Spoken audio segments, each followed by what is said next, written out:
대학 다닐 때 선교단체에서 양육을 받았고 캠퍼스 복음화를 위해서 그렇게 헌신적이었고 교회 청년부 공동체에서 회장도 했던 청년이 대학을 졸업을 하고 그리고는 완전히 육신적인 죄에 빠져버렸습니다.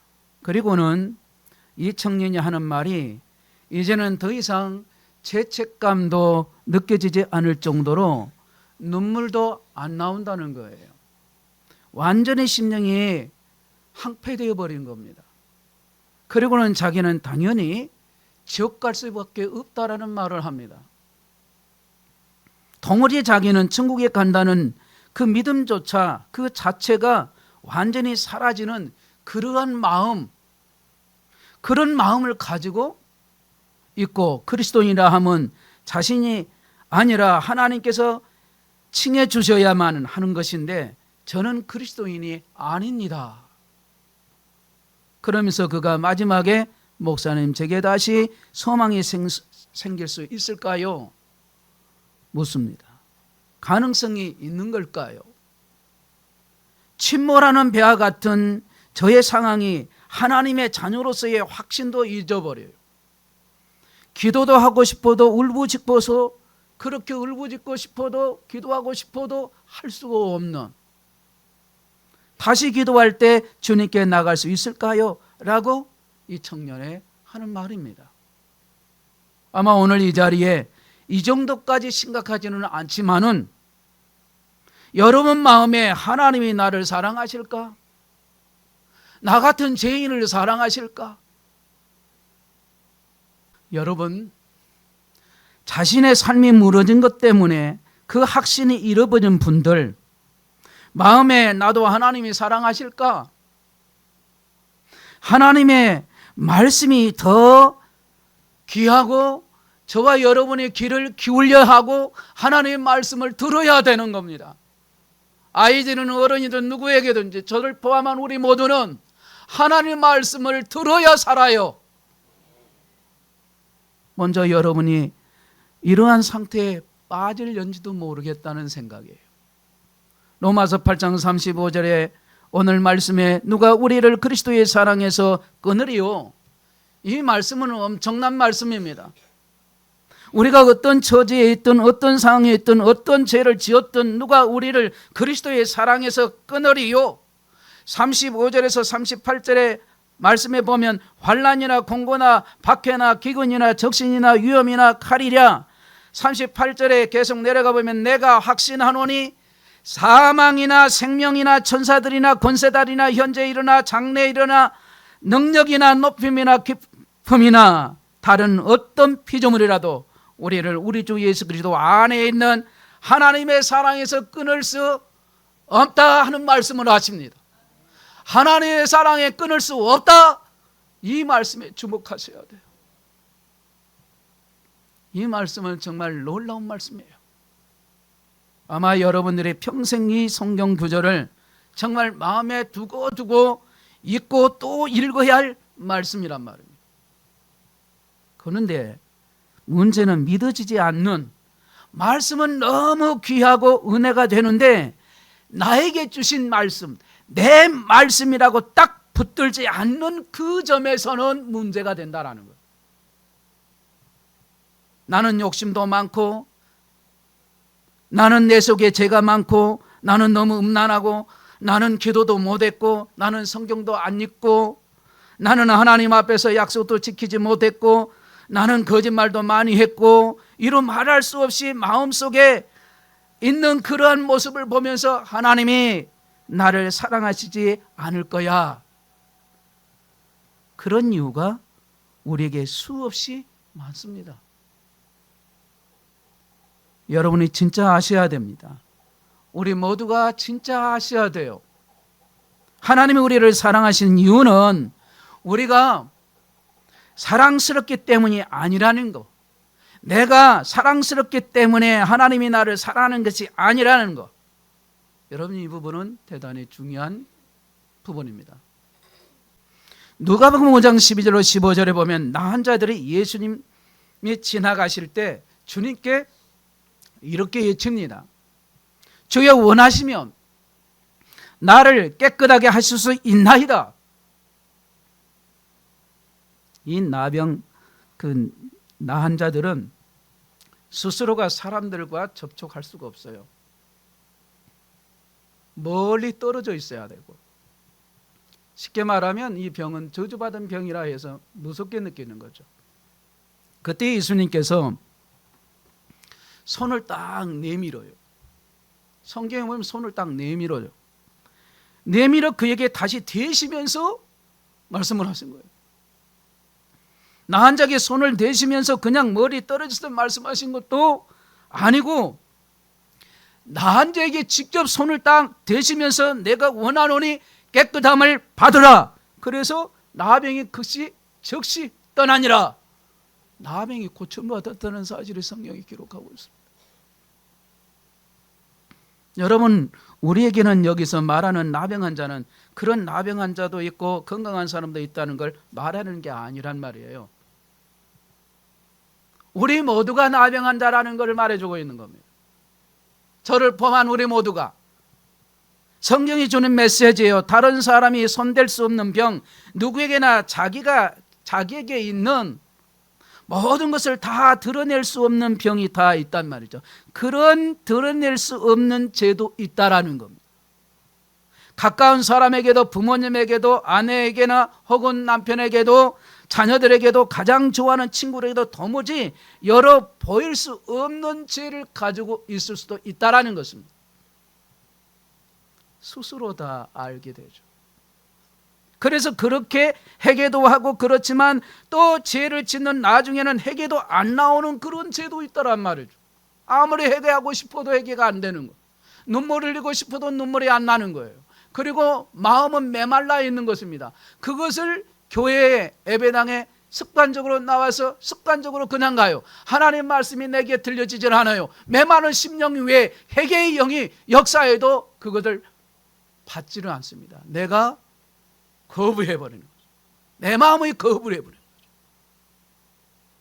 절대로 다른 사람에게 공개할 수도 없고, 다른 사람이 알아서도 안 되고, 그게 나한 자들이 가지고 있는 심정이란 말입니다. 그런데 나한 자에게 주님이 손을 대신 것처럼 저와 여러분에게 그렇게 주님이 오신단 말입니다. 그 누구에도 공개할 수 없는 그 죄를 가지고 있는 우리에게 주님이 우리를 그저 만지신 게 아니고 우리 안에 있습니다. 주님을 나의 구세주로 믿으면, 나의 주님으로 믿으면 내 안에 주님이 거하신단 말입니다. 내 마음의 문을 열고 그 문을 받아들이고 그분을 나의 주님으로 믿게 되면 말입니다. 진짜 믿으면 말입니다. 이것이 복음입니다. 이 사실을 명확하게 알고 믿어야 돼요. 내가 주님을 영접했습니다. 제가 주님을 믿기를 원합니다 라는 고백으로 우리에게 오신 주님, 하나님의 사랑은 그리스도 안에 있다고 그랬습니다. 정확히 이해해야 돼요. 나 자신에게 있는 게 아니에요. 목사에게도 아니에요. 하나님이 나를 사랑하신 이유는 내게 있는 게 아닙니다. 우리는 오늘 정말 하나님과 우리 사이의 사랑은 끊을 수 없는 사랑인지, 이게 분명히 오늘 저와 여러분들은 이 자리에서 확인하고 가셔야 돼요. 반드시 확인해야 합니다. 먼저 하나님 쪽에서 우리를 향한 사랑은 분명히 끊을 수 없는 사랑인지를 확인하란 말입니다. 그 사랑은 예수 그리스도 안에 있다 했습니다. 오늘 본문 39절에 새번역 성경에는 이렇게 번역을 했어요. 우리 주 예수 그리스도 안에 있는 하나님의 사랑에서 끊을 수 없습니다. 이렇게 쉽게 번역을 했습니다. 예수 그리스도 안에 있는 하나님의 사랑은 어떤 사람입니까? 오늘 본문 30절에서 놀라운 선언을 하고 계세요. 새번역 성경은 이걸 쉽게 번역을 했는데, 하나님께서는 이미 정하신 사람들을 부르시고, 또한 부르신 사람들을 의롭게 하시고, 의롭게 하신 사람들을 또한 영화롭게 하셨다는 말씀을 하십니다. 이 말씀 속에서 구원의 과정이 4단계로 설명을 할 수 있습니다. 첫째는 이미 정하신 것, 둘째는 부르시고, 셋째는 의롭게 하시고, 넷째는 영화롭게 하셨다 했습니다. 이것이 우리에게, 예수 믿는 자에게 이루어졌다는 사실을 말씀하고 있습니다. 하나님은 우리를 구원하시고 하시려고 이미 정하셨고 부르셨고 의롭게 하셨고 영화롭게 하셨다는 말입니다. 우리가 주목할 말씀은 여기에 영화롭게 하셨다라는 이 말씀에 주목해야 돼요. 영화롭게 하실 것이다 라고 미래형으로 말하지 않고 과거형으로 기술하고 있는 거죠. 정말입니까? 우리가 이미 영화롭게 되었느냐 이거죠. 뭔가 잘못 쓰인 게 아닙니까? 그래서 복음을 정확하게 이해를 해야 돼요. 십자가 복음이 단지 제사함만을 말하는 복음이라고 이해하면서 하면은 설명이 되지 않습니다. 교리적으로만 이론적인 지식만 머물러서 행동하지 않고 나의 죄를 용서해 주셨어, 내 죄를 사해 주셨어, 아주 알기는 똑똑히 잘 알면서 믿지를 않는다면 이거 큰 문제예요. 이 사실이 믿어지면 생활이 변하게 돼요. 내 안에 사랑이 임하게 되고 내 입술이 바뀌어지고 말투가 달라지게 되고 상대방 대할 때 함부로 대하지 않아요. 배려하고 잘못이면 잘못되었다면 내가 느껴져서 하나님께 해결을 하고 다시금 내 자신이 그렇게 했는가를 살펴보는 거예요.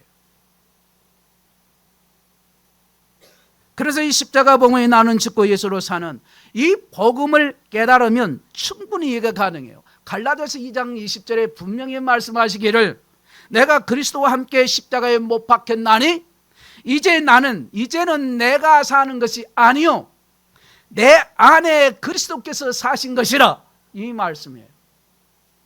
이 말씀도 여러분 지식으로 알지 마세요. 우리 안에 사신 분이 예수님이시라면 영화롭게 된 것입니다. 그러므로 우리를 향하신 하나님의 사랑은 끊을 수 없게 되는 거예요. 그 누구도 하나님의 사랑, 우리에게서 사랑받는 하나님의 자녀가 주어지는 하나님의 사랑은 절대 끊을 수 없습니다. 그 누구도 끊을 수 없습니다. 이 놀라운 사실을 우리가 매년 성찬식 할 때 이것이 계속 확인되고 있어요.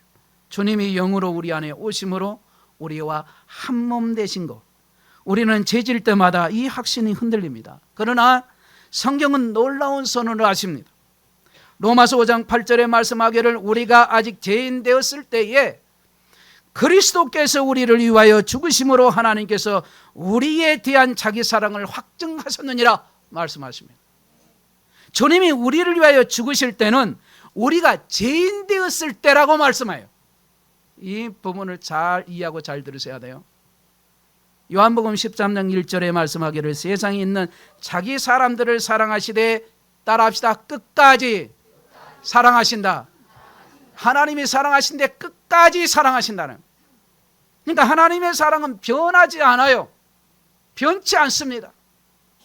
만약에 나 때문에 내게 어떤 사랑할 만한 것이 있어서 하나님이 나를 사랑하신 거라면, 그런 사랑이라면 이건 정말로 끊어질 수 있는 사랑이란 말이에요. 수없이 많이 끊어져 볼 것이란 말이에요. 그러나 예수 그리스도 안에 있는 하나님의 사랑은 끊을래야 끊을 수가 없어요. 얄팍한 사랑은 핍박의 불로 끌 수 있습니다. 그러나 참 성도의 사랑은 핍박의 불로 끌 수가 없어요. 그 핍박을 이겨내요. 믿음으로 승리해요. 왜? 하나님이 나와 함께 하시기 때문에, 하나님의 사랑을 끊을 수 없기 때문에 그 사랑으로 말미암아 믿음으로 승리하게 되는 거예요. 그런데 여러분, 마귀는 끝까지 신실한 성도들을 주님으로부터 떼어놓기 위해서 무진장 아주 예를 씁니다. 지난 한 주간에도 여러분 많이 경험을 하고 오실 거예요. 36절에 보면 세번역은 이렇게 쉽게 번역을 해요. 성경에 기록된 바 우리는 종일 주님을 위하여 죽임을 당합니다. 우리는 도살당한 양같이 여김을 받았습니다. 한과 같습니다라고 했어요. 그러나 어느 시대를 막론하고 그 시도는 숲으로 돌아가고 말았습니다. 37절에 사도 바울은 이기고도 남습니다라는 고백을 해요. 사도 바울은 이런 확신을 가질 수 있었느냐는 거. 어떤 모습으로 어떻게 이런 확신을 가지고 있었느냐. 이 모든 일에서 우리를 사랑하여 주신 그분을 힘입어서라고 말씀을 하고 있어요. 여기에 주목해야 돼. 하나님을 힘입었다. 너무나 놀랍고도 중요한 말씀이에요. 교리나 신념이나 지식으로 이긴 게 아닙니다는 거예요. 실제로 함께 하시고 도우시고 힘주시는 하나님 때문에 이기고도 남았다, 이긴다, 그걸 말하고 있는 거예요. 앞으로 이길 수 있다는 것까지 말씀하고 있는 거예요. 그런데 우리는 어떤 모습으로 지금 오셨습니까? 늘 폐장된 모습으로 믿지도 않는다는 거죠. 하나님 말씀을 지식으로만 알고 지식에 멈춰버리고 행하지 않는다는 거예요. 예수로 사는 사람은 어떤 극한 상에서도 하나님을 사랑하는 끈을 놓지 않습니다. 그 어떤 것도 예수 그리스도 안에 있는, 그 예수 그리스도 안에 사는 성도를 하나님의 사랑에서 끊을 수도 없어요. 이것이 사도 바울의 확신이었던 겁니다. 그래서 핍박 시대인 초대교회 성도들의 확신도 여기에 포함되는 거예요. 그들의 그 확신, 하나님의 사랑의 확신, 끊을 수 없는 사랑 때문에 순교의 제물이 돼요. 주님을 부인하지 않습니다. 자기 목숨을 벌어가면서 하영에 처하면서도 불에 타 죽어가면서도 찬양하면서 죽고 매 맞으면서도 감사하고, 어찌 이렇게 살 수 있을까? 너무 놀랍지 않습니까? 오늘 본문 38절에 세번역성이 이렇게 말합니다. 나는 확신합니다.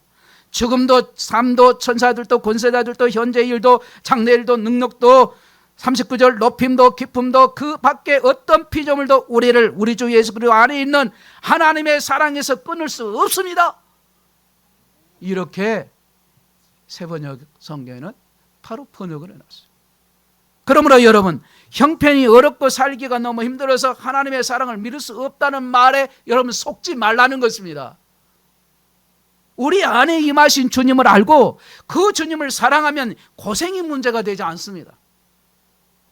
그 예수님 안에 있는 하나님의 사랑, 예수님께서 우리를 구원하시기 위해서 예수님이 그 치르신 일이 뭡니까? 십자가에 죽으시면 말입니다. 내 죄, 과거, 현재, 미래 모든 죄를 십자가에 못 박아 죽어주신 그 사랑 때문에 오늘 저와 여러분도 이렇게 살아서 움직이고 있는 거예요. 오늘도 예배할 수 있는 거예요. 핍박이 있어도 이겨낼 수 있는 거예요.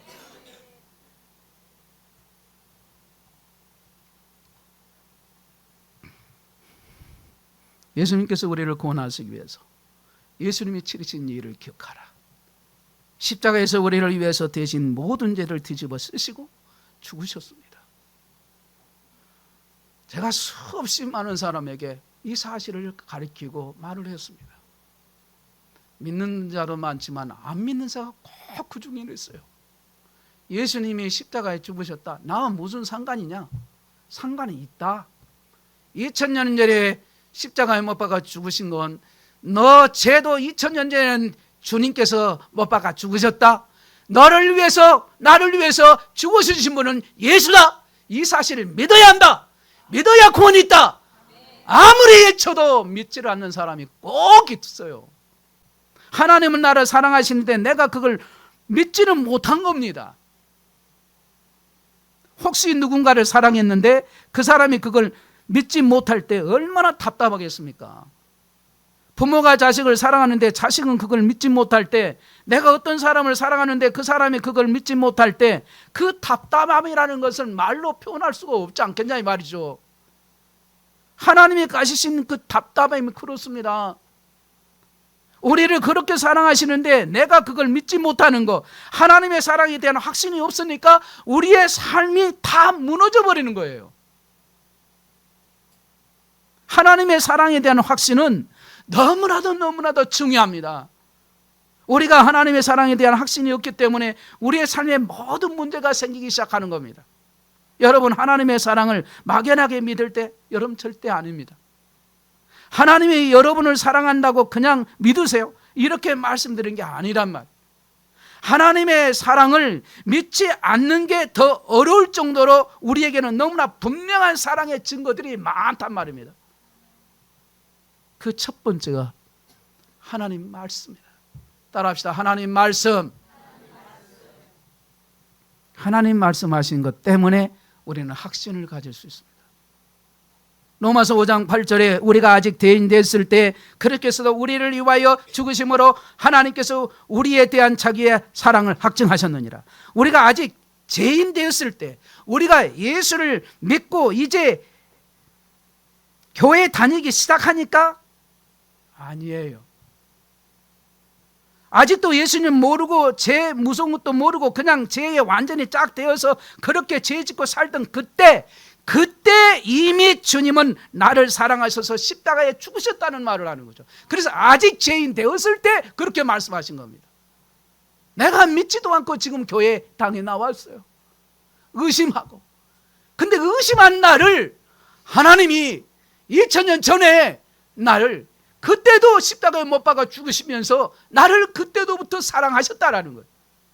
세상에 이 말씀이 믿어지니 얼마나 감사하냐 말이에요. 예수님은 2000년 전에 우리를 위해서 이미 죽으셨다. 우리가 아직도 태어나기 전에 그렇게 말씀을 하셨단 말입니다. 이것이 바로 로마서 5장 8절 말씀. 하나님이 날 사랑하신다. 담대하게 고백할 수 없는 사람의 그 이유는 사랑할 만한 하나님이 나를 사랑하신다고 그렇게 볼 수 있는 일들이 내게 일어나지 않다라고 생각을 하기 때문에 그렇게 해요. 여러분, 이또한 이것도 아니다. 그것 때문도 아니에요. 하나님 말씀을 아직도 붙잡지 않으니까 하나님이 나 사랑하신다는 고백을 못할 뿐이란 말입니다. 하나님 말씀을 붙잡고 하나님 말씀을 안 믿으니까 그래요. 따라합시다. 하나님 말씀을 믿어야 됩니다. 믿어야 돼요. 믿어야 돼요. 존 비어 목사님이요 쓴 책에 보면 그분이 하루는 운전을 하다가 갑자기 성령께서 깨달은, 그러니까 우리가 흔히 음성을 들렸다고 하는데 그 깨달음이죠. 마음의 소리. 마음. 그러니까 내가 너를 나보다, 나 자신보다 더 끔찍이 사랑하고 유하는 것을 아니냐. 그때 이 존 비비어 목사님이 책을 그렇게 썼어요. 기록을 해서. 마귀 소리인 줄 알았다. 하나님이 하나님 자신보다도 더 나를 사랑한다. 그게 말이 돼? 그럴 리가 없어. 하나님 자신보다 더 나를 사랑하실 리가 있나? 근데 분명하게 마음에 주님의 감동에서 이 존 비비어 목사님이 하나님, 그러면 이 말씀이 진짜 하나님께서 하신 제게 주신 마음이라면, 하나님께서 말씀이라면, 진짜 주님의 말씀이라면 저에게 성경 말씀으로 확인해 주십시오. 제가 말씀을 보고 확인하면 그렇게 믿겠습니다. 그렇게 기도를 했어요. 그러니까 하나님이 하나님 자신보다 더 나를 사랑하신다는 것을, 그런데 그때부터 정말 놀랍게 말씀이 생각나게 하신 거예요. 성경에 보면 성령께서 말씀을 생각나게 하시는 은혜도 주신단 말이에요. 그러니까 성경을 읽다 보니까 그게 생각나게 하신 거예요. 그런데 그 첫 번째 말씀이 빌보스 2장 3절의 말씀입니다. 아무 일에든지 다툼이나 허영을 하지 말고 오직 겸손한 마음으로 각각 자기보다 남을 더 낮게 여기고, 그 말씀이 생각나는. 그리고 베드로전서 2장 24절에 친히 나무에 달려 그 몸으로 우리 죄를 담당하셨으니 이는 우리로 죄에 대하여 죽고 의에 대하여 살게 하려 하심이라. 그가 채찍에 맞음으로 우리는 나음을 얻었나니. 그래서 그러면서 계속 물었어요. 그러면 십자가에서 누가 죽었냐고 물었어요. 주님이 죽으셨잖아요.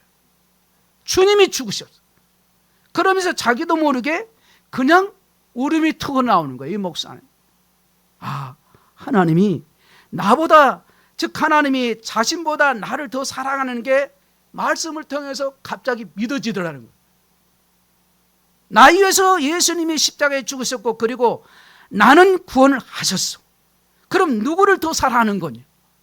하나님이신 그분이, 이 땅에 오신 분이 바로 성자 예수님인데, 성부 하나님께서 그 하나님의 아들 예수님을 얼마나 사랑하셨는가를 깨우치게 하셨던 모양이에요.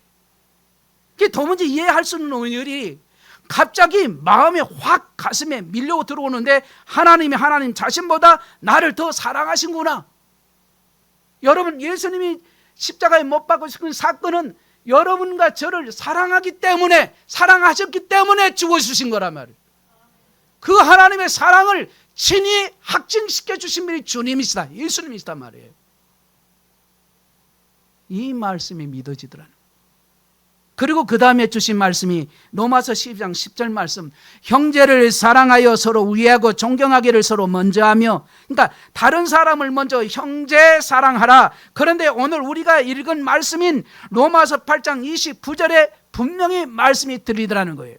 말씀을 하시더라는 거예요. 하나님이 미리 아신 자들을 또한 그 아들의 형상을 본받게 하기 위하여 미리 정하셨으니 이는 그로 많은 형제 중에서 맏아들이 되게 하려 하심이니라. 그러니까 예수님이 나와 형제 사이구나. 형제를 위하여 자기 자신을 내어주신 형제를 사랑하며 존경하기를 서로 먼저 하며 진짜 그렇게 하시구나. 존 비비오 목사님이 하나님이 나를 사랑하신데 당신보다 나를 더 사랑하신다는 확신을 갖게 된 고백을 이분이 쓴 책에다가 기록을 딱 하셨단 말이에요. 근데 이것이 존 비비오 목사님만 해당되는 일입니까? 여러분, 우리 모두에게 해당되는 하나님의 말씀이 너무나도 분명하게 명확하게 하나님이 바로 우리가 하나님이 사랑하시는 대상이라고 말씀하고 계신단 말입니다. 하나님이 나를 사랑하시는지 안 하시는지는 절대로 형편을 보고 분별하는 게 아닙니다. 내가 다른 사람보다 더 재주가 많은지 또는 더 형편이 넉넉한지 또는 사람들이 나를 더 바라보고 존경하는지 내가 다른 사람보다 더 실력이 있는지 그러면 계속 흔들리는 거예요. 우리가 정말 하나님이 정말 나 사랑하시는지에 대한 분명한 확신은 말씀을 붙잡을 때예요. 말씀을, 성경 말씀을 믿고 붙잡을 때, 그래야 사랑한 줄 아는 거예요. 이럴 때는 아멘을 잘 안 해요. 안 붙드니까, 읽으면서도 그냥 안 믿으니까. 읽을 때도 믿으세요. 믿으시라고요. 말씀을 정말 믿을 때 큰 확신이 생깁니다. 여러분 아무리 확신을 가지세요 한다고 됩니까? 말씀 붙잡고 믿게 되면 확신이 생긴단 말이에요. 자기 자신이 하나님이 버린 사람이라고 확신하고 자기는 더 이상 무슨 죄에 대해서 애통할 마음이 없고 그리고 하나님의 자녀라는 확신도 없고 눈물도 안 나고 회개도 하려고 하지도 않고 그래도 하나님 생각할 때 하나님 나 버렸어. 나는 하나님 자식이 아니야. 그렇게 확신하고 있다면 이건 아니란 말입니다. 말씀을 보면 하나님이 여전히 나를 사랑하신다는 놀라운 증거가 있습니다. 성경을 보면 하나님이 근심 걱정 말라고 말씀하시는데 하나는 하라고 하셨다. 근심이 하나님 뜻대로 하는 근심, 이건 하라고 그랬어요. 근심하지 말라고 하신 부분이 많지만 딱 한 건데 하라고 하는 근심이 있어요. 다시 반복해요. 하나님 뜻대로 하는 근심. 고린도후서 7장 10절에 하나님 뜻대로 하는 근심은 후회할 것이 없는 구원에 이르게 하는 회개를 이루는 것이요 세상 근심은 사망을 이루는 것이니라 그랬어요. 지금 제가 세상의 근심, 염려하고 세상 근심을 지금 말하려고 하는 게 아니에요. 하나님 뜻대로 하는 근심을 말하는 겁니다. 과연 저와 여러분은 하나님 뜻대로 하는 근심을 그런 근심을 하시는지. 여러분 하나님 뜻대로 하는 근심은 정말 복이 있습니다. 11절부터 보세요. 보라, 하나님의 뜻대로 하게 된 이 근심이 너희로 얼마나 간절하게 하며 얼마나 번증하게 하며 얼마나 분하게 하며 얼마나 두렵게 하며 얼마나 사모하게 하며 얼마나 열심 있게 하며 얼마나 벌하게 하였는가. 너희가 그 일에 대하여 일체 너희의 자신의 깨끗함을 나타내었느니라. 이 말씀이 바로 11절, 그러니까 고린도후서 7장 11절에 기록합니다. 기도하고 싶고 울부짖고 싶고 내게 다시 소망이 생길 수 있을까요? 여러분 에베소서 4장 30절에 하나님의 성령의 그 성령을 근심하지 말라. 그 안에서 너희가 구원의 날까지 인치심을 받았느니라 그랬습니다. 내가 이렇게 엉망이 되었기 때문에 이제는 나는 더 이상 그리스도인이 아닐 거야. 하나님도 나를 버렸을 거야. 나는 이제 지옥 갈 수밖에 없어. 이런 생각은 말씀을 진짜 믿지 않고 말씀을 정확하게 모르기 때문에 이런 부분이 나오는 거죠. 이런 현상, 이런 모습이나. 빌립보서 2장 13절에 너희 안에 행하시는 일은 하나님이시니 자기의 기쁘신 뜻을 위하여 너희에게 소원을 두고 행하신다고 말씀하셨어요. 다시 기도할 때 주님께 나갈 수 있을까요? 아멘입니다. 당연한 거예요. 이미 주님이 그렇게 역사하고 계시는 것을 말씀으로 너무나 분명히 하긴 하니까 완전히 자기가 죄에 무너진 그런 형편 속에서 나 같은 사람도 구원받을 수 있을까? 당연하지요. 진짜 구원받지 못한 사람, 그런 사람은 상담 안 하죠. 오지 않죠. 목사님 만나자고 그러면 절대 안 만나요. 안 만납니다. 하나님께 기도하라 해도 기도 안 해요. 예? 진짜 구원받지 못한 사람, 지옥 갈 사람은요, 하나님 안 믿어요. 근데 왜 보내셨겠습니까? 왜 하나님은 만나게 하셨겠습니까? 성령께서 본인이 깨닫지 못하니까, 본인의 말씀을 붙잡지 못한 상태에서 방황하고 있으니까 여전히 주님의 사랑하는 사람인데 그가 깨닫지 못하니까 믿음의 사람 만나게 해요. 목사님 만나게 하고 우리 성도들 만나게 하고 각각 다 해서 이렇게 만나게 해서 전도하게 하셔서 우연히 여러분 교회 온 게 아니에요. 믿으라고, 주님 만나라고. 아멘. 아이들도 그렇습니다. 교회 예배당만 나와도 딱 마당 뜰만 받고 가고 가다 하다가 이게 횟수가 하다 보면 어느 날 말씀이 들려져요. 변화가 일어나기 시작하는 겁니다. 우리 따라합시다. 주여 변화시켜 주옵소서. 변화시켜 주옵소서. 우리 안에 예수님께서 오셔서 나와 함께 계시다는 것이 어떤 상황에서도 흘림없이 하나님의 상황을 믿을 수 있는 근거인다는 것을 아셔야 돼요. 37절에 사도 바울이 우리가 넉넉히 이기느니라 그렇게 말씀하면서 넉넉히 이기느니라, 이 말씀에 우리는 주목해야 돼요. 이 모든 일에 우리를 사랑하시는 이로 말미암아 사도 바울이 이렇게 담대하게 우리가 넉넉히 이긴다고 말할 수 있었던 것은 우리를 사랑하시는 그 주님으로 말미암아, 성경 보세요, 주님으로 말미암아 됐다는 사실을 말하고 있어요. 여기에 주님으로 말미암아, 따라합시다. 주님으로 말미암아. 그러니까 여러분의 삶이 무너진 것 같고 여러분들이 다 여러분들을 손깍질해도 그래도 여러분이 확인해야 될 것이 하나, 결론 내리기 전에 주님은 여전히 내 안에 계시는가, 이걸 확인해야 돼요. 여러분들이 여러분을 사랑한다고 말하지 않을 수 없어요. 사람들이 여러분을 존경한다고 말하지 않을 수 있어요. 얼마든지. 그러나 여러분이 거울에서 보는 바로 그 사람이 여러분 거울에 보는 누가 보입니까? 여러분 자신이 보일 거 아니에요.